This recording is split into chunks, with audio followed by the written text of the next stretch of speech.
Chers auditeurs, chères auditrices, bonjour et bienvenue sur Roazhon FM, c'est Simon et aujourd'hui nous allons parler de l'histoire de la charte graphique du Stade Rennais. Dans un premier temps, revenons un peu dans l'histoire. Le Stade Rennais est créé le 10 mars 1901 et est donc l'un des plus anciens clubs français. Un club fondé dans un premier temps par un groupe d'étudiants rennais. Au départ, c'est un club omnisport avec du football, de l'athlétisme et du hockey. Les premières couleurs du club sont le bleu marine et le bleu ciel, inspiré de celle du club du Havre, étant le plus vieux club de foot français fondé en 1872. Le club du Havre s'était inspiré des clubs anglais d'Oxford et de Cambridge pour le choix de ses couleurs. Mais dès le 4 mai 1904, le Stade Rennais fusionne avec le FC Rennais et c'est la naissance du Stade Rennais Université Club. Les nouvelles couleurs sont choisies pour les nouveaux maillots qui sont donc composés de rayures verticales provenant du maillot du désormais ancien Stade Rennais. Pour les couleurs, ce sont celles du FC Rennais qui sont empruntées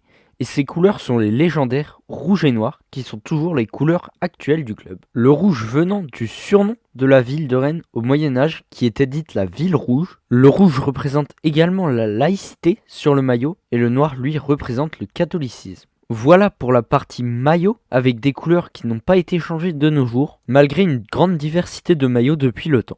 Pour le côté logo, le Stade Rennais en a connu 6 avec un premier logo sans couleur et un dessin simple utilisé de 1900 à 1960. Puis en 1960, il y a l'apparition des couleurs avec un logo rond. On y retrouve les initiales S et R du Stade Rennais. Ces deux lettres sont elles-mêmes entourées de rouge et d'un rond noir par-dessus qui montre les couleurs du club. Il y a également la présence du drapeau breton qui présente l'identité régionale du club.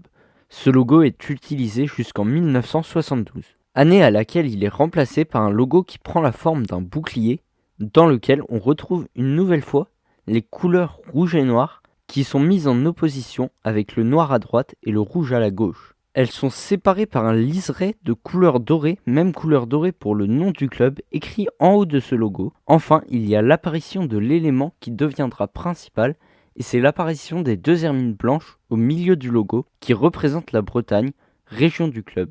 Ces deux hermines regardent à l'opposé l'une de l'autre et se disputent un ballon. Cet élément restera dans les logos futurs du club, celui-ci étant remplacé en 1994. Le logo garde une forme de bouclier mais il est beaucoup plus simple avec la disparition du liseré doré.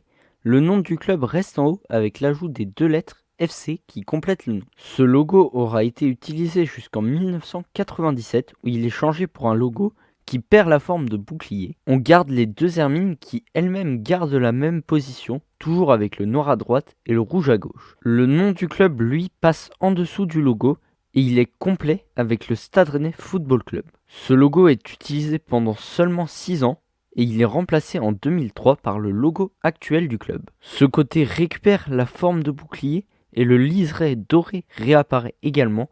Ce logo reprend celui utilisé entre 1997 et 2003 car on peut le retrouver à l'intérieur de celui-ci.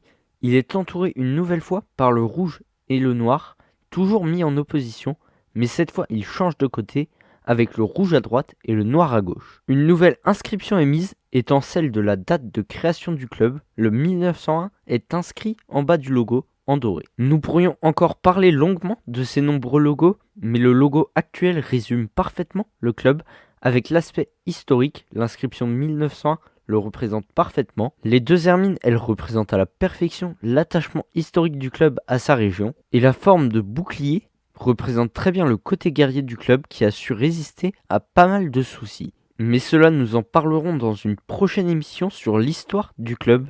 Nous vous remercions donc d'avoir suivi cette émission. Et à bientôt pour de prochaines. Nous espérons que ce nouveau format d'émission vous aura plu.